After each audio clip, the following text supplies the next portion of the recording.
What's crack-a-lackin' challengers? I'm your host, James Morelan. Welcome back to another video. I know the lighting is kind of weird. I spent like 10 minutes trying to figure it out. There's actually a light down there, and then another one over there, but that one's not as bright. But anyways, let's get into the video. This is kind of an interesting video. If you guys remember a couple months ago, before I made my break from YouTube, I did make a video on a new project that I decided to start, which was my guppy breeding project, and that was in my 20-gallon aquarium. You guys might remember when I went to the store, I picked up female, male guppies, put them in one tank, and I also connected this tank to my 60-gallon with a tube, and shrimp eventually crossed that, and then there's shrimp in this tank, and they were going to be breeding. It's been many months since that, and some crazy things happened in this aquarium. So in my last video, when I basically explained why I was gone, and why I wasn't making YouTube videos for a couple months, I talked about the fact that I got a job at Amazon, and I was working there so much that I didn't really have time for my aquariums. Of course, when I had my days off, I'd clean the tanks, or just mainly either top them off or just do like a small water change. I wasn't really keeping up with the aquariums like I used to be doing. Some of my tanks did better than the others, like my 90-gallon, which is honestly pristine. But some other tanks like my 60-gallon or this tank kind of got worse. And what do I mean by worse? They got bad. So there's something called algae, and algae is not good. So basically there was a small algae bloom in my aquarium, and it started to take over, and I was like, okay, that's fine. I'm sure it'll eventually go over. I just won't keep the lights on as long, and I won't be feeding as much. There's not a lot for them to eat off of or whatever. Then it went from bad to worse, and it basically took over the aquarium like completely. And I wasn't able to see the guppies. I did notice there were fry and stuff, and every time I'd feed them, I'd see some come up to the surface. But yeah, there were quite a few fry in this tank, and I also did see the shrimp occasionally. And as time went on, I just got more and more algae all over the aquarium, and it eventually turned into like a green hazmat zone area, and I decided to get rid of it. So there are a couple methods that I could use to get rid of it. I could get something that would possibly eat it, or I could use chemicals, or a different method which is less invasive, since shrimp can be sensitive to chemicals. So the less invasive way is basically turning off the lights in the aquarium for a matter of weeks. I mean, I did have plants in this tank originally. I had a lot of moss, which was really cool because it took so long to grow. I also had some anubias and a couple other plants that were really cool. Also like some chain sword and some other smaller micro plants. And I liked them, but the algae basically killed all of them because it just took over the light in the aquarium. And I have a lot of other aquariums to take care of, and since I don't have that much time to do maintenance, it kind of got out of hand. And the less invasive way is just turning off the lights and basically killing almost everything in the aquarium. Now, this plan obviously wouldn't be my first choice, but in this situation where all the plants are basically destroyed, I was like, okay, I'll do it. So I disconnected the lights, and this wouldn't kill the algae completely. The algae would still be in the aquarium, the algae would still be there. However, it would basically loosen the fibers that keep the algae together. If you guys have ever had algae, hopefully you don't have to experience it. But basically all it is like tons of little hairs that are all built together to create this big morph blob of algae. I've had problems like this in the past in different tanks, and I've gotten rid of it in different ways. Sometimes I just remove the whole glump and like throw it in a bucket or something, let it dry out, and just throw it away. But in this case, it was like so big and it was so rooted into the rocks, and I have a lot of rocks in this aquarium. I have lava rock and stuff, so the algae fibers actually got into it. And also I have shrimp in this aquarium, and sometimes shrimp can get stuck in the algae when you remove it.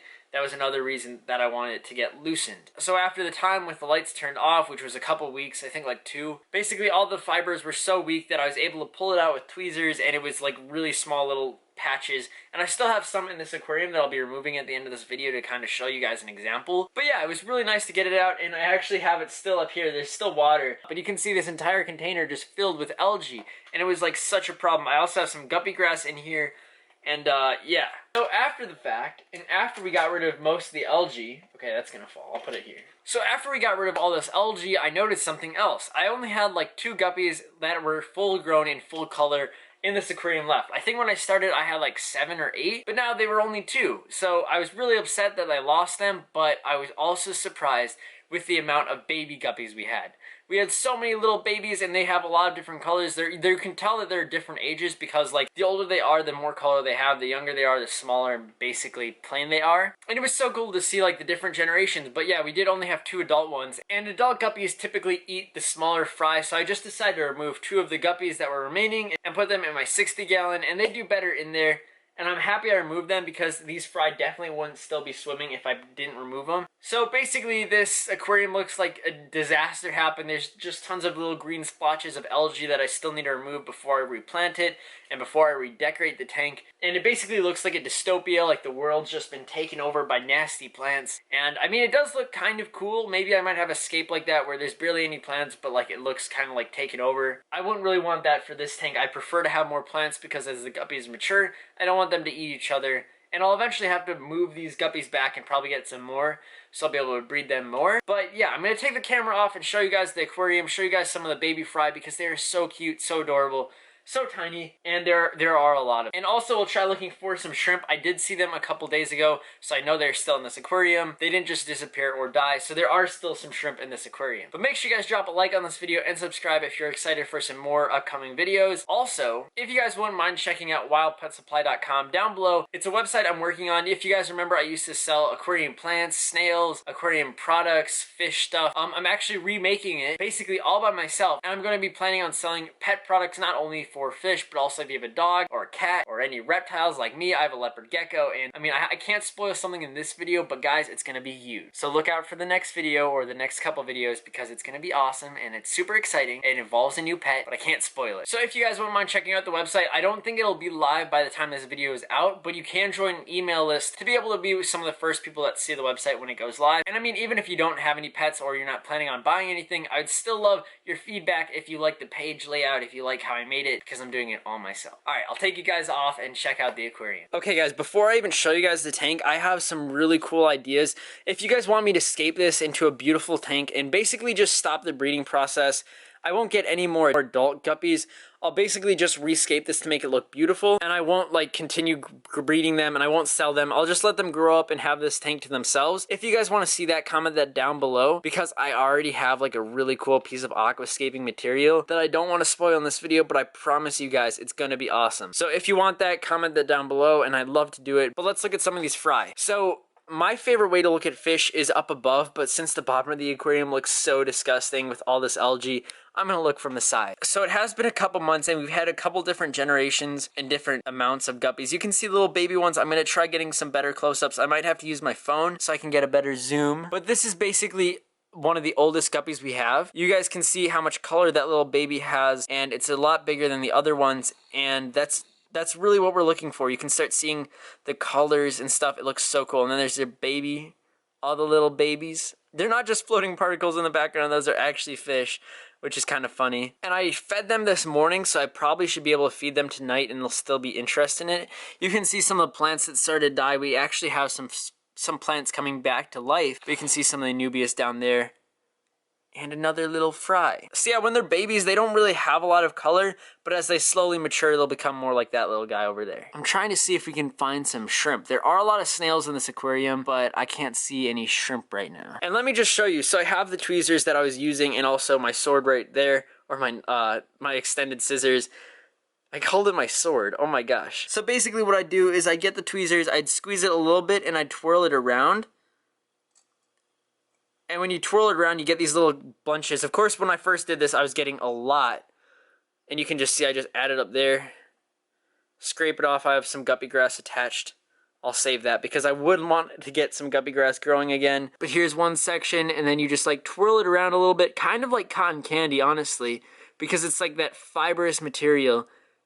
And I've had the lights on for the past couple days, and I've already noticed that they're starting to regrow the algae, so I'll have to keep my eye on that. I'll have to get some better bottom feeders that'll eat up any of the excess stuff in this aquarium, and then I'll just throw it out here. And I spent quite a bit of time just trying to get rid of it when I first started, but it was really easy to get rid of it right when the lights were off because we had just so much. You guys can see this entire thing is just filled with it.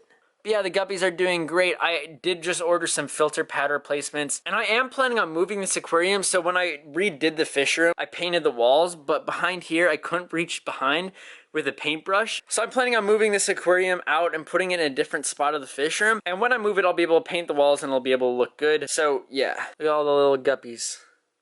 And also another question that I get asked a lot is, what do I feed my guppies when they're little babies? So most of the time, people recommend getting food that's specially meant for them, which I would suggest, and I'm actually planning on having that on Wild Pet Supply. However, a really easy life hack is by getting your regular flake food and crushing it up in your hand and dropping in your aquarium. However, some foods that are meant for fry might be a little fattier, might be a little better for little guppies while they're growing up. I feel like crushing it up into small little flakes is also really helpful, especially when you're just getting started and if you don't have a lot of fry, it doesn't make sense on buying a whole new food just for a couple fish. So I'm gonna go up here, grab some of my flakes. I need to refill this soon. They're fry, so they don't really eat a lot since they are such babies. They won't be able to consume a lot, and these guys want some food now, don't you? I literally fed these guys right before this video. Alright, fine, I'll just do it. I know the angelfish love getting food. And then also this, okay, now I need to add more. I feel bad. These guys are gonna get so fat. I'm not really worried with overfeeding this tank just because we have such a huge amount of bottom feeders down here. I need to do a review and kind of explainer of this tank because I haven't talked about it in a long time, and I feel like you guys would love to see the new updates and some other things that have been happening in this tank because it has been established for, I think, probably a year, maybe longer than a year. I should actually check that because it has been around for a long time. All right, now I'm gonna get the food for the guppies, which I came over to do in the first place, but these guys distracted me. All right, so we're back over here, and this is quite a bit of food. So basically, all you have to do is crush it up as fine as you can. Some people use blenders or other small things. I don't really think you need to go that extreme, but you can see it's making these little, really tiny flakes. And they're not going to be super interested because I'm right by the tank.